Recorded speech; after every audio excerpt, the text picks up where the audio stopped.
Exam அன்னைக்கு பாத்தீங்கன்னா தொடர்ந்து 2 எக்ஸாம், அதாவது 24ஆம் தேதி நினைக்கிறேன் சாட்டர்டே வந்து அங்க எக்ஸாம், திருப்பி அடுத்த நாள் எஸ்பி எஸ்ஓ ஐபி எஸ்ஓ அதோட ஃபிலிம்ஸ் இது நாவலுக்கு இன்டர்வியூ வந்து மறுபடியும் 2 எக்ஸாம் எழுதுறாங்க. ஏன்னா நிறைய டைம் ஷெட்யூல் அந்த மாதிரி இருக்கும். இன்டர்வியூல பார்த்தா மெயின்ஸ் ஃபிலிம்ஸ் பக்கத்துல வரும்.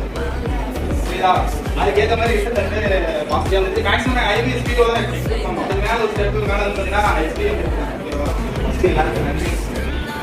எல்லாருக்கும் யாருக்கும் தாண்டி வச்சுனா நிறையா குடும்பமான நிறைய நாங்களும் அந்த மாதிரி